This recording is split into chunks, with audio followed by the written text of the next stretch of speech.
Mesdames, Messieurs, bonsoir et bienvenue à cette édition de nos informations dont voici le sommaire.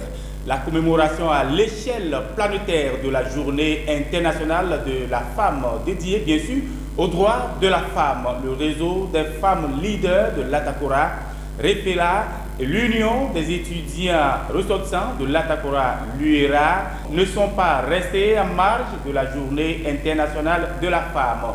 À l'université de Parakou, vous aurez les images dans cette édition. Pendant ce temps, les femmes Beta Marbert dans l'association Thibaut Benet ont répondu présentes à l'appel de leur présidente Julienne Nata. C'était au lycée Mathieu Bouquet de Parakou.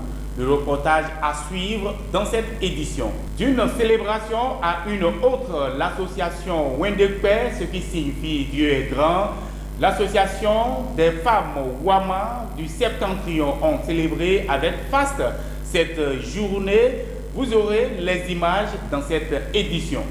Début du mois du jeûne pour les fidèles musulmans, une période qui rime souvent avec la flambée des prix des produits de première nécessité. Notre caméra s'est promenée au marché Arzéquet de Parakou. Vous aurez le compte rendu dans cette édition. Mesdames, Messieurs, à nouveau, bonsoir. Je le disais il y a quelques instants, la commémoration à l'échelle planétaire de la journée internationale dédiée aux droits des femmes. Le réseau des femmes leaders de l'Atakora REFELA et l'Union des étudiants ressortissants de l'Atakora l'UERA ne sont pas restés en marge de cette commémoration. À l'université de Parakou, suivez le reportage. Le réseau des femmes leaders de l'Atakora REFELA a célébré la journée internationale des droits de la femme à l'université de Parakou dans l'amphi Solidarité en présence de la présidente du REFELA, Rolande Sagui. Pour cette année, le thème c'est Innovation et technologie pour l'égalité des sexes. Engagée pour l'émancipation et la défense des droits de la gente féminine. C'est ce qui justifie la célébration en différé de la journée internationale de la femme, édition 2023, à l'université de Parakou. La présidente de REFELA, Rolande Sagui, a exprimé le contexte de la célébration des présentes activités. Cette journée va mettre en œuvre toutes les potentialités de la technologie en faveur des filles étudiantes de l'université de Parakou.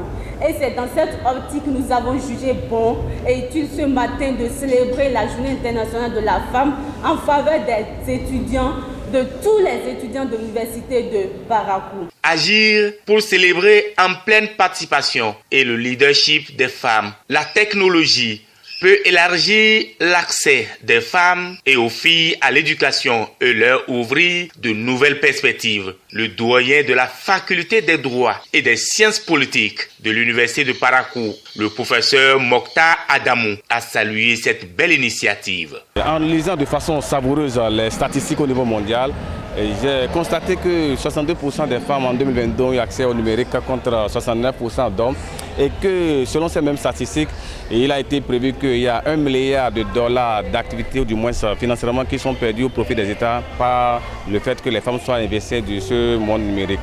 Mais beaucoup pensent qu'en réalité, nous savons que le numérique également est un facteur qui permet d'avoir un bilan planétaire, à rapprocher le monde et également qui a beaucoup d'opportunités, mais il y a beaucoup de défis. Et les défis que nous avons déplorés par rapport au numérique, ce sont l'extension des infractions, notamment la cybercriminalité, et que beaucoup peut-être pensent s'y retrouver parce qu'ils estiment que l'État n'arrive pas à résorber le problème du chômage et que quand les jeunes recourent à ces infractions, c'est pour souvenir à la défaillance de l'État qui n'arrive pas à le faire. Mais je crois qu'il ne faut pas rester dans un pessimisme sempiternel. Et c'est en cela que je pense que non seulement l'État a sa responsabilité, mais les entités également ont responsabilité, mais les jeunes également ont leur responsabilité. Selon lui, le gouvernement béninois a mené plusieurs actions sur le plan juridique pour la promotion et la valorisation de la gente féminine, mais des efforts restent encore à consentir. Professeur Mokhtar Adamou. Par rapport à l'État, c'est de créer des conditions favorables afin de pouvoir permettre aux jeunes de pouvoir s'insérer dans les corps de métier en créant des alternatives ou des métiers qui sont en adéquation avec les nouvelles filières agissantes. Au niveau des entités, nous pensons également que les entités doivent créer des filières en adéquation avec les besoins de l'emploi parce que vous savez, lorsque le jeune est employé, lorsque le jeune s'insère dans ce réseau de métiers, il n'a pas le temps pour réfléchir à la délinquance. Et c'est en cela que je pense que les facultés ont un rôle à jouer en contextualisant les filières avec les besoins de l'emploi. Mais aussi aux jeunes, de ne pas rester dans un pessimisme éternel parce que quel que soit le pays au monde, aucun État ne peut recruter à 100% tous ceux qui sortent des universités ou trouver d'emploi à tout le monde. Et c'est pourquoi il y a l'initiative privée qui est également encouragée. Et la preuve, c'est que vous êtes des journalistes, mais pourquoi vous n'êtes pas allé dans la cyberdélinquance ou dans des infractions? Parce que vous constatez que vous comprenez qu'il y a des alternatives qu'on peut avoir pour suppléer parfois les défenses de l'État. Et c'est pourquoi aussi pour les jeunes, je crois que l'irréparable n'est pas encore fait. Il peut y avoir l'auto-emploi. Et c'est en cela que je demande aux jeunes, non pas seulement de pouvoir compter sur l'État, mais c'est également de pouvoir s'auto-employer, de pouvoir s'auto-éduquer pour pouvoir également avoir des emplois et oublier définitivement tout ce qui concerne la délinquance. Donc il faut qu'ils se forment et en se formant, il faut des moyens. Et pour ces moyens, je crois qu'il faut demander, on a des ministères du numérique qui sont là et je crois qu'il y a une politique qui se fait dans ce domaine pour permettre aux jeunes par exemple d'avoir accès facilement aux connexions dans les campus avec les réseaux interconnectés RBR qui existent et également pour le gouvernement qui déjà, il y a de cela quelques jours, a demandé qu'on lui envoie la liste des meilleurs étudiants afin que ces étudiants soient primés à avoir les smartphones, les ordinateurs pour pouvoir être connectés avec le monde. Je crois que la responsabilité pèse également sur les jeunes. Il faut qu'ils travaillent parce que, comme vous allez le constater, les plus brillants ont toujours leur chance pour pouvoir travailler. Des panélistes ont été animés par des experts afin de mieux décortiquer la thématique principale de l'activité. Sur le thème « Innovation et technologie pour l'égalité des sexes » a été animé par le professeur Mokhtar Adamou et l'ingénieure énergéticienne et actrice politique Faridat Naro Assouma. Aujourd'hui, je suis effectivement présente à l'occasion de la Journée internationale de la femme organisée par Madame Sagui Hollande, le réseau des ressortissantes de la TACORAM. Et je pense que ça a été quand même une très bonne activité avec des thématiques assez intéressantes et d'actualité. Pour tous les présents, les étudiantes qui étaient là, je pense qu'elles ont compris le message. Le message, c'est qu'il faut plus s'intéresser aux métiers numériques. Et même lorsqu'on n'est pas préalablement formé dans ces métiers, c'est qu'on peut s'auto-former à travers Internet, qui est aussi un monde digital. À travers le numérique et le monde digital, on peut faire du commerce. La paysanne dans le village peut aussi faire prospérer son activité, ainsi de suite. Donc je pense que quand même, c'était quelque chose d'assez attrayant et tout le monde était satisfait de ces panels organisés par l'ensemble de l'équipe. Florentine Méré, environnementaliste et chef d'entreprise. Nous parlons économie, ce n'est pas que l'aspect formel que nous voyons. Encore qu'à cet aspect formel, c'est beaucoup plus associé aux hommes.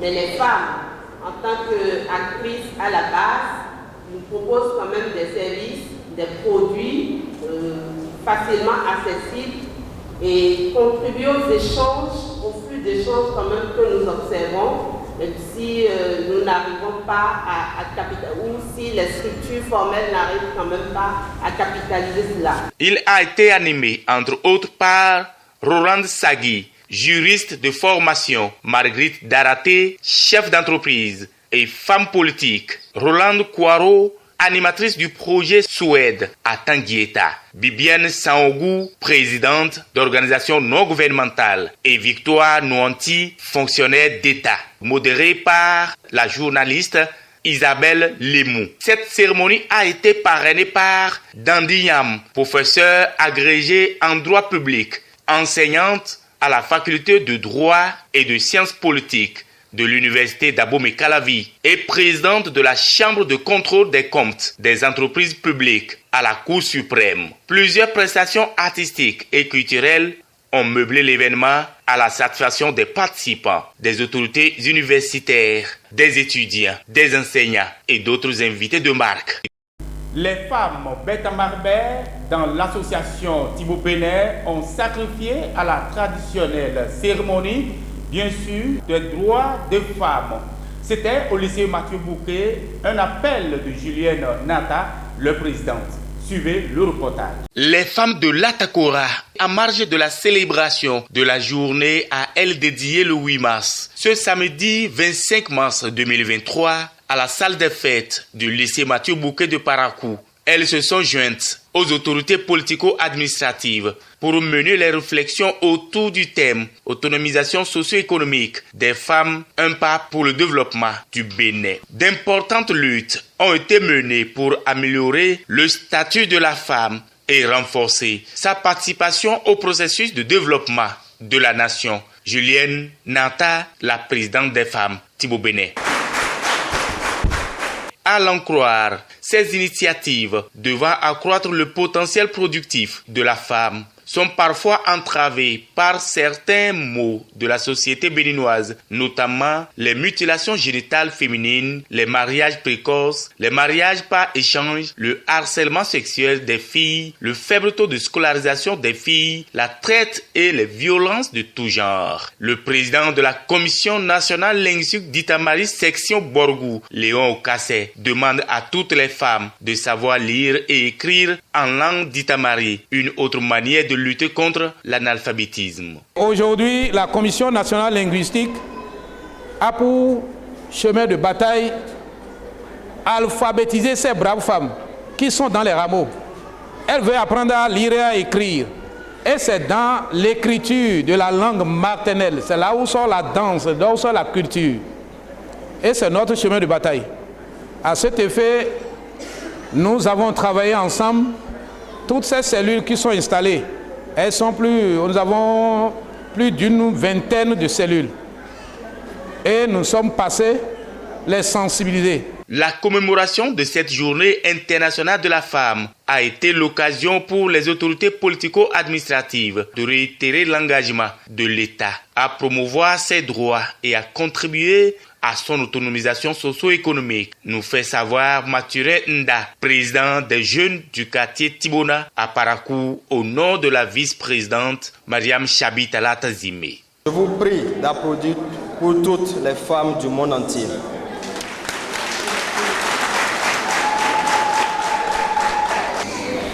La femme mérite, bien sûr, qu'on lui accorde une place de choix dans notre société, car elle est la vie.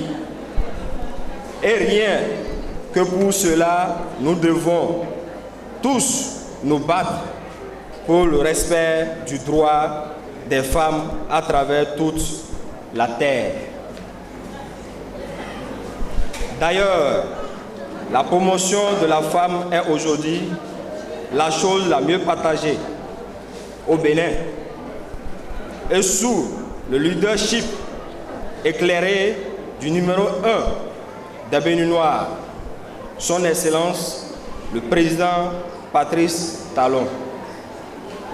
À travers surtout ces réformes au profit des femmes. Mariam Chabi Talata, la vice-présidente de la République, que nous saluons ici avec respect pour avoir cru en la jeunesse et accepter collaborer avec notre modeste personne sur les questions du développement en est la preuve vivante. Mais loin de la politique, l'appel a été lancé quant au sens de responsabilité et à la conscience de la gente féminine. La femme est le socle de la famille. Éduquer une femme, c'est éduquer toute une nation, a martelé le président Mathurin Nda pour montrer combien le rôle de la femme est indispensable au développement du Bénin. D'une célébration à une autre, l'association Wendekwe, ce qui signifie Dieu est grand, des femmes Wama ont célébré avec faste cette journée internationale des droits des femmes. Suivez le reportage. L'association Wendekwe, ce qui signifie Dieu est grand, n'est pas restée en marge de cette célébration. Elle a réuni les femmes de la communauté Wao du Borgou au domicile privé de la présidente. Elles sont venues nombreuses pour la célébration afin de défendre efficacement leurs droits et de parler d'une seule voix. Madame Banga Dakumando, présidente de cette association. Je suis la fondatrice principale de Wapeba Tchafawenekwe. Aujourd'hui, nous avons la joie de se réunir puisque c'est la journée internationale des femmes. Et c'est pourquoi nous sommes là. Et il y a une grande joie qui nous anime. Et cette journée internationale a été indifférée aujourd'hui, le 25 mars 2023. L'objectif a été atteint, mais il reste à faire. On dit quand il y a à faire, c'est que rien n'est fait d'abord. Donc nous sommes en train de conquérir les autres, ceux qui sont dans les périphéries, à savoir Niki et Kandi Banukwara. Elle a remercié toutes les femmes et tous les partenaires pour leur accompagnement. Au-delà de la célébration, elle invite à une réflexion profonde sur le rôle de la femme dans la société, à faire un état des lieux sur l'effectivité de ses droits et sur les défis qu'il convient encore de relever pour que l'égalité entre hommes et femmes soit porteuse d'opportunités, maintenant et pour l'avenir. Pour elle, l'événement de ce jour illustre les nombreuses actions par lesquelles l'association, à travers ses projets, aide les femmes à améliorer leur contribution au développement de la société. La présidente a remercié le président de la République pour ses ambitions entrant dans le cadre de la protection et de la promotion de la femme dans une perspective de véritable transformation sociétale. C'est le moment pour elle de saluer l'initiative et la création de l'Institut national de la femme. L'association Wendepe, Dieu est grand, se dit déterminé à fournir les efforts nécessaires pour promouvoir et valoriser les efforts des femmes dans les instances de prise de décision. Cette journée est consacrée à diverses communications. Je leur demande de tenir bon, de continuer comme ça, de ne jamais rompre cette unanimité qui leur a permis de nous présenter ce beau spectacle. À cette petite, je dis encore merci. L'avenir est devant elle. Je n'ai pas beaucoup de choses à dire. Je voudrais encourager le bureau à tout faire pour garder tout ce monde uni autour d'elle. Qu'elle fasse tout ce qu'elle peut pour rester unie. L'événement ne doit pas être à son apogée, bien au contraire, c'est un grand départ. Et ce grand départ devrait pouvoir vous amener loin. Vraiment, je suis très content que la fête se soit déroulée. Bien que c'est en différé, mais j'ai vu que les femmes s'attachent à leur être. C'est-à-dire qu'elles voient qu'elles font partie de la société. Et c'est ce que j'ai constaté en elles. Tout ce qu'elles ont fait aujourd'hui, je suis très content. Et je crois que n'importe qui est venu ici, il a constaté que effectivement, elles s'attachent à leur, c'est-à-dire identité. Notre désir ou notre motivation pour cette association, c'est pour unir la femme Wao. Puisque chez nous on dit nous sommes à l'étranger. Nous ne sommes pas dans notre milieu, c'est ce que les parents disent. Donc quelque part, même les autochtones même nous appellent les étrangers. Donc on a voulu rassembler la femme Wao, sensibiliser la femme Wao, les motiver pour la scolarité des enfants, des filles, surtout des filles, pour le combat, pour l'épanouissement de la femme Wao.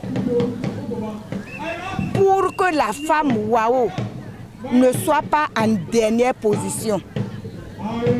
Pour que la femme Wao, notre désir, c'est que la femme Wao, un jour, parvienne au sommet.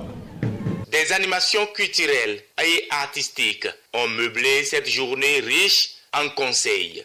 Le début du mois de jeûne pour les fidèles musulmans, une période qui rime souvent avec la flambée des prix de première nécessité. Restauration Afrique TV a promené son micro au marché international Arzéké de Parakou. Suivez les images. Le début du mois du jeûne musulman. Nous sommes dans la partie septentrionale du pays. Bonjour, bonsoir, selon le temps. Je suis la vendeuse de poulets au grand marché Arzéké. Je vends des poulets.